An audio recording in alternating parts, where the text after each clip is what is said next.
तो एक बहुत शानदार टूल है बच्चों, अब हमारे पास काफी एडवांस भी है। इसको हम लोग कहते हैं व्हीटस्टोन ब्रिज। आज मैं जानना चाहूंगा कि व्हीटस्टोन क्यों नाम रखा गया होगा। आप लोग इसको विकिपीडिया पे, यूट्यूब पे पढ़ेंगे और मुझे भी शेयर करेंगे, ठीक है? Yes sir. क्या है नाम के पीछे, क्या वजह होगी? वजह जाननी चाहिए यार, कुछ और का नाम क्यों नहीं रखा? तो बेसिकली हमारे पास अगर 4 रेजिस्टेंस हैं और उनमें से केवल हम 3 हमें पता है, चौथा नहीं पता हो, तो हम कैसे कैलकुलेट करें? तो मैं पहले ये लिख लेता हूँ कि ये क्या है। Wheatstone bridge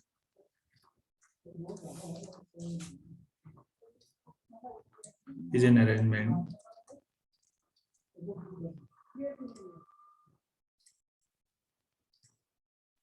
of 4 resistances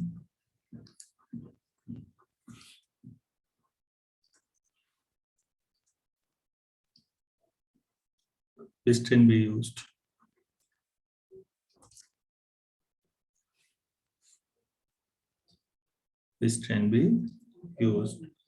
to measure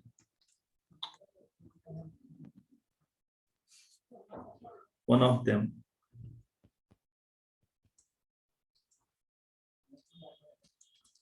in terms of others.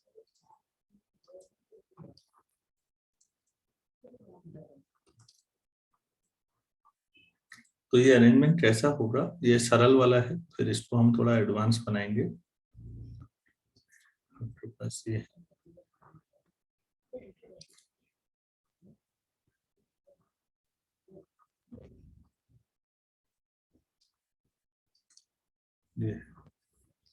तो इसमें हम गैल्वेनोमीटर के बारे में बात करेंगे और हम बताएंगे कि गैल्वेनोमीटर क्यों, हम इसको बुक के हिसाब से, मैं एससी वर्मा सर के हिसाब से सिंबल लग रहा हूँ। ये है, इसको टर्मिनल ए कह देंगे, इसको टर्मिनल बी। तो मेरे पास ये रेजिस्टेंसेज हैं, R1, ऊपर R2, नीचे R3 और R4।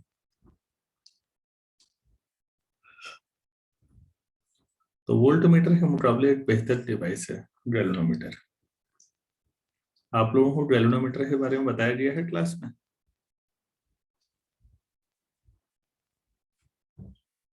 हाँ सर, थोड़ा बहुत। क्या बताया है? सर वो फ्लो ऑफ करंट की डायरेक्शन को बताता है, उसमें डिफ्लेक्शन आता है जब भी करंट फ्लो करता है। वोल्टमीटर डायरेक्शन नहीं बता पाता, केवल अमाउंट बता पाता है। तो वोल्टमीटर के साथ और इसमें ना मीटर में मैं थोड़ा सा आउट ऑफ जाके बता रहा हूँ, देखिएगा। इनका स्केल ऐसे होता है। अगर वोल्टमीटर होगा तो यहाँ 0, 1, 2, 3 ऐसे नीचे लगे होंगे, और जो निडल जहां पर जाएगी, ऊपर से निडल घूमेगी, जहां पर जाएगी आप समझ जाओगे इतने वोल्ट पोटेंशियल डिफरेंस है। क्लियर है? Yes sir. इसमें होता है 0 यहाँ पर होता है, 1, 2, 3, इधर को भी 1, 2, 3 ऐसे। गैल्वेनोमीटर ऐसा होता है। तो गैल्वेनोमीटर में निडल दोनों तरफ घूमते रहते, तो हमें समझ में आता है कि यार अभी तो 1 वोल्ट उधर को था, अब इधर को आ रहा है। इसका मतलब है कि जो गैल्वेनोमीटर है वो डायरेक्शन भी बता सकता है अमाउंट के साथ साथ। ये एक एडवांटेज है। और गजब बात यह है कि वोल्टमीटर को गैल्वेनोमीटर में कन्वर्जन प्रैक्टिकल वर्ड करते हैं, कन्वर्ट करना। अमीटर, वोल्टमीटर और गैल्वेनोमीटर, 3 चीजें याद रखिएगा। अमीटर और वोल्टमीटर दोनों का गैल्वेनोमीटर में कन्वर्जन पॉसिबल है। ये एक्सपेरिमेंट है। आप एक्सपेरिमेंट अगर स्कूल में नहीं भी हो रहे हैं तो यूट्यूब पे जरूर देखें। मेरा सजेशन है, स्ट्रॉन्ग सजेशन है। कन्वर्जन किसका? अमीटर और वोल्टमीटर। किसमें? 2 एक्सपेरिमेंट है, होना चाहिए था 12वीं की क्लास में। अच्छा चलो, अब एक नॉर्मल वो ले लेते हैं हम लोग। सपोज यहाँ से बैटरी हमने जोड़ दी और इससे आई करंट पास हो रही है, तो ये जो आई करंट हो रही है I1 I2 में बढ़ जाएगी यहाँ से। मान लो I1 इधर को गई, I2 इधर को गई, क्लियर है? यस और इसमें ऊपर I1 ही रहा, इसमें I2 रहा, तो फिर बाद में दोनों जुड़ के दोबारा I हो गए। ये पूरा सर्किट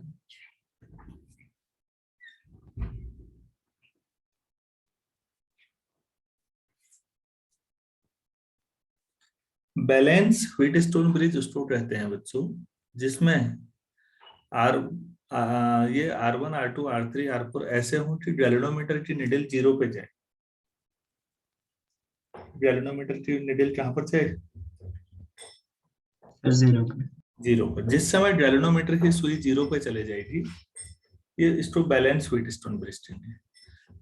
देखो एक मिनट ध्यान से सोचो, गैल्वेनोमीटर की सुई जब 0 पे जाएगी तो वो बताएगी कि गैल्वेनोमीटर के एंड टर्मिनल सी और डी में पोटेंशियल डिफरेंस 0 हो गया।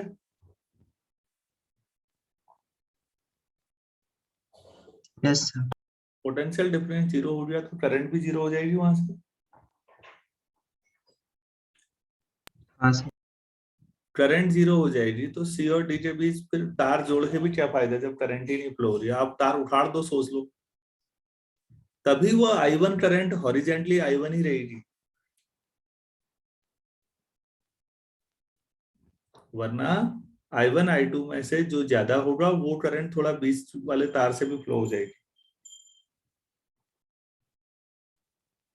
मैं समझा पा रहा हूं या नहीं? हाँ सर। नॉर्मली अगर ऐसे सी और डी में तार जोड़ रखा है आपने, तो यहां से भी करंट फ्लो होगी। आपको ऐसा अरेंजमेंट करना है, इसमें बैलेंस व्हीटस्टोन पढ़ाते हैं हम लोग आप लोगों को, सिंपल। तो बच्चों बैलेंस व्हीटस्टोन में गैल्वेनोमीटर की जो निडल है वो कहाँ पर जानी चाहिए? सर 0 को। 0 पर। अगर गैल्वेनोमीटर की निडल 0 पर है तो इसका मतलब गैल्वेनोमीटर के जो दो टर्मिनल है सी और डी, उनके बीच पोटेंशियल डिफरेंस 0 है। Yes sir. पोटेंशियल डिफरेंस ही नहीं है, मतलब सेम पोटेंशियल पर है, तो उसमें करंट फ्लो हो ही नहीं। अरे जब करंट किसी तार से फ्लो ही नहीं हो रही है तो भाई वो तार जोड़ के फायदा क्या है? तार जोड़ हाँ के सर। कोई फायदा नहीं है, तो मान लो कि तार उखाड़ के फेंक दिया। तार उखाड़ के फेंक दिया तो जो I1 करंट है वो आगे R2 से भी जाएगी ना, फिर सीधे हॉरिजॉन्टली। ऊपर वाले में I1 ही रहेगी और नीचे वाले में I2 ही रहेगी। लेकिन हाँ अगर सर। अगर ये बैलेंस व्हीटस्टोन नहीं होता तो क्या होता? गैल्वेनोमीटर की सुई 0 पर अगर नहीं है तो सी और डी के बीच पोटेंशियल डिफरेंस आएगा। हाँ सर। पोटेंशियल डिफरेंस है तो सी पर ज्यादा पोटेंशियल है तो सी से करंट डी की ओर आ जाएगी, और ये डी पे पोटेंशियल ज्यादा है डी से सी की ओर। तो क्या फिर आप ये लिख पाते कि R1 से I1 जा रही है तो R2 में भी I2 ही रहेगी, I1 ही रहेगी? अरे नहीं सर। हाँ, तो ये कब लिख सकते हैं? सर जब व्हीटस्टोन ब्रिज बैलेंस्ड हो। वेरी गुड, ये समझना है बस। सर पर ये पता करने के लिए तो हमें गैल्वेनोमीटर लगाना ही पड़ेगा ना? हाँ जी, उखाड़ना नहीं है, मतलब कहीं लगाए रखना है। हाँ सर, अज्यूम कर लेंगे। हाँ, वो मतलब वैसे समझाने का तरीका था। तो व्हीटस्टोन बैलेंस की बात हो रही है, मेरे ख्याल से हमने बना लिया है, ठीक हो गया। गैल्वेनोमीटर के बारे में हम बाद में पढ़ाएंगे भी, हाँ, मैं आपको पढ़ाऊंगा, मतलब वो सिलेबस में हो ना हो मुझे फर्क नहीं पड़ता, मैं पढ़ाते जाऊंगा। आपको पढ़ना है आप अटेंड कर सकते हैं क्लास, नहीं पढ़ना है आप स्किप कर सकते हैं।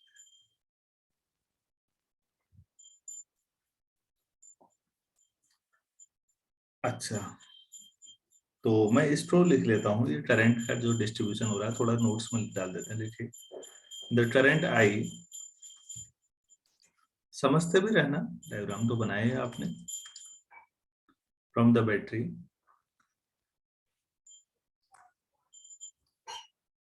और मेरा सजेशन है आपसे कि एस सी वर्मा सर की बुक को ये वाला आर्टिकल जरूर पढ़िएगा। current I from the battery is divided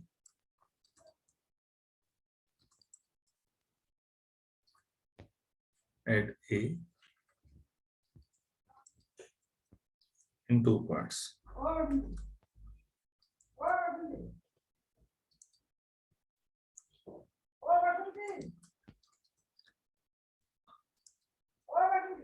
A part I1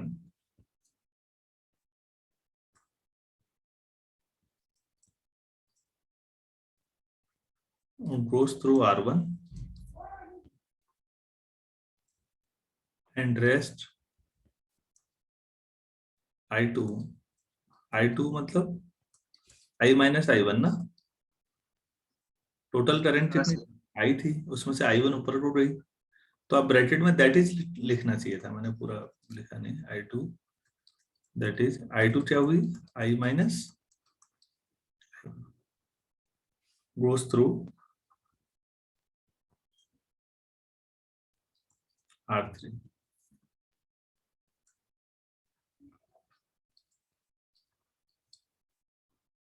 ठीक है ना? हाँ सर, लिखिए, Wheatstone bridge is called balanced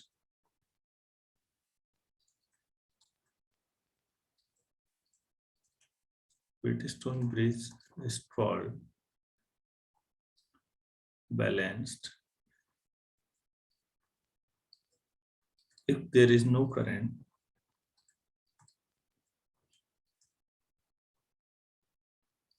through CD.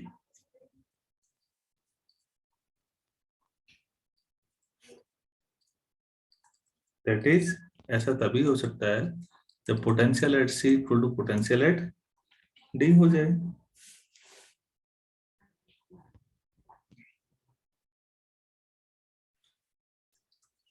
ठीक है ना? इसको हम इक्वेशन 1 मान लेते हैं. क्लियर है इतना? हाँ सर, अच्छा, नाउ VA माइनस VC क्या होगा, I1 R1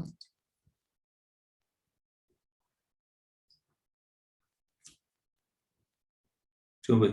यस सर, अच्छा, VC माइनस VB ऊपर वाले से ही I1 R2, यस सर, तो फिर VA माइनस VC अपन VC माइनस VB कितना आ जाएगा?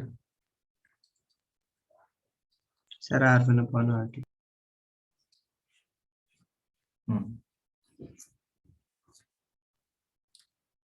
अच्छा, अगेन VA माइनस VD कितना होगा? Sir I2/R3। I2 R3, हाँ sir, VD minus VB, sir I2/R4। तो यहां से VA minus VD upon VD minus VB equal to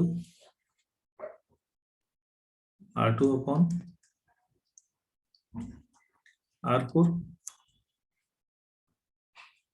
sir सही? R3/R4। हाँ, अरे sorry sorry sorry, R3 upon, ठीक है ना? हाँ सर, अच्छा यार, ये बताओ, अगर इक्वेशन 1 को ध्यान में रखें तो फिर 2 और 3 की लेफ्ट हैंड साइड सेम है.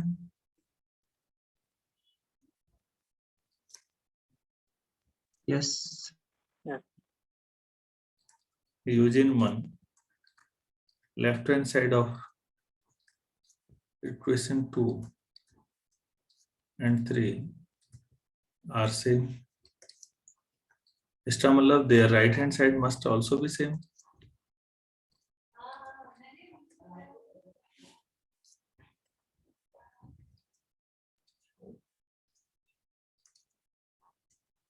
Right hand side मतलब R1 upon R2 equal to R3 upon R4।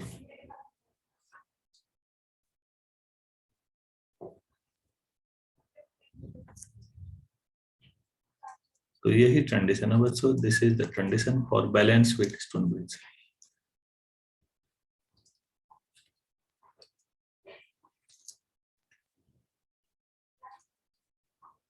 Balance Wheatstone bridge.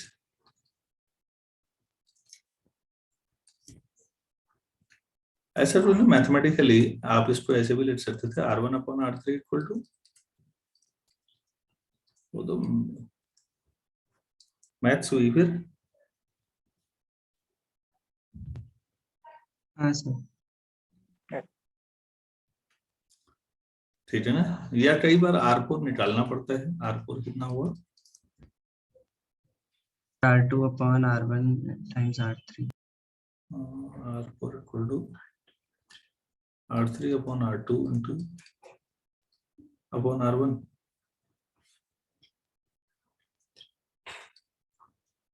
R3 अपॉन R1 R2 R2 R3। हाँ। 3 पता हूँ, चौथा पता लग जाएगा कितना होना चाहिए जो बैलेंस हो जाए। सवाल दूं एक छोटा सा, यस सर। बहुत छोटा सवाल है भैया, इसमें कुछ है नहीं ऐसा। व्हीटस्टोन बहुत महत्वपूर्ण चीजों में से है। क्वेश्चन है, मैंने एक डायग्राम बनाया है, आप लोग भी बनाइए।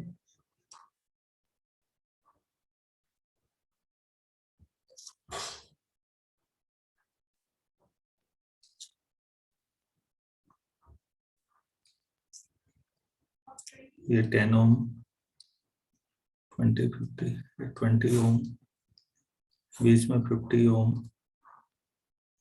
40 ओम और एक unknown resistance R।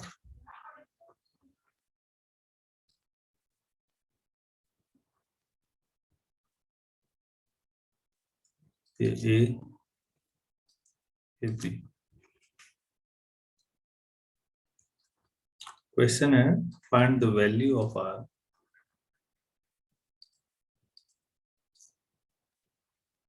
so that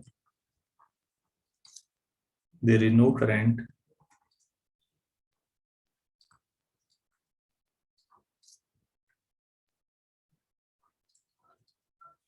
in 50 ohm register.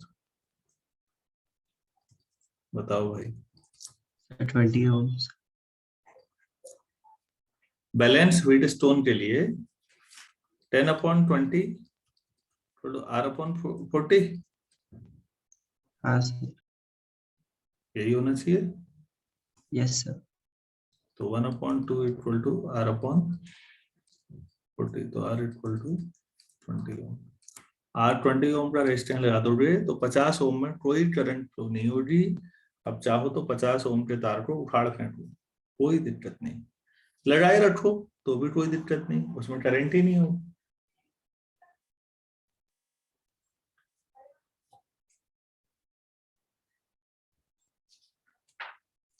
तो ये बहुत यूजफुल कंसेप्ट है व्हीटस्टोन।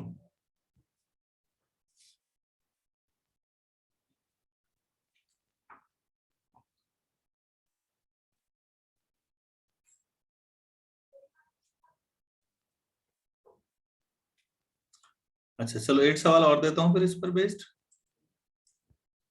Yes sir. करिए प्लीज इसको।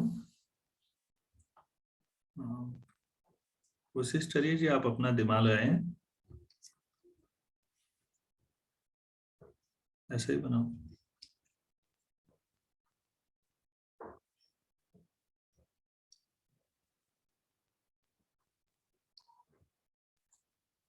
पंद्रह ओम, 15 ओम, 30 ओम, 30 ओम, यहाँ 50 ओम।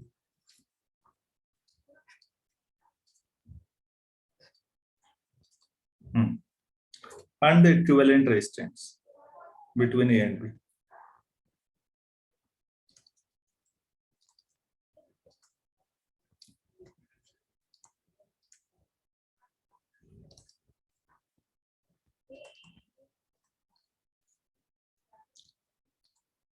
A and B. Sir 20 ohms. अच्छा, तो इसको करने का तरीका समझो पहले तो बच्चों।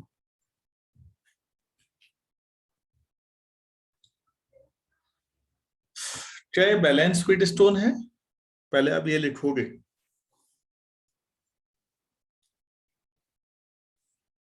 है ना? हाँ सर. 15 है, नीचे 30/30, तो आप ये बताओगे बैलेंस व्हीट स्टोन है, तो इसलिए अगर 20 का 50 ओम का वायर निकाल भी दिया जाए तो कोई फर्क नहीं पड़ेगा, और उसके बाद दोबारा बनाओगे।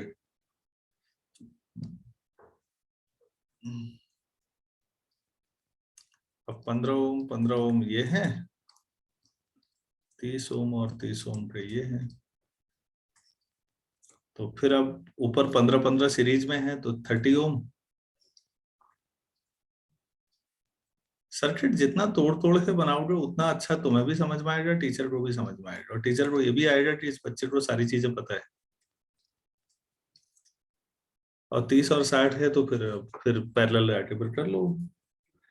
तो सबसे मेन जो है वो समझा दिया मैंने आपको कि भाई बैलेंस व्हीट स्टोन क्या होता है।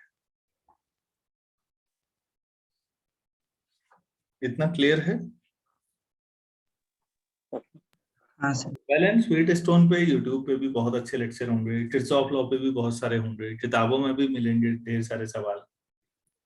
अब प्रैक्टिस तो आपकी है, मैंने दो बहुत महत्वपूर्ण चीजें बताई हैं आज आपको, क्योंकि एक रेजिस्टेंस हटाने भर से चीजें बहुत आसान हो जाएंगी,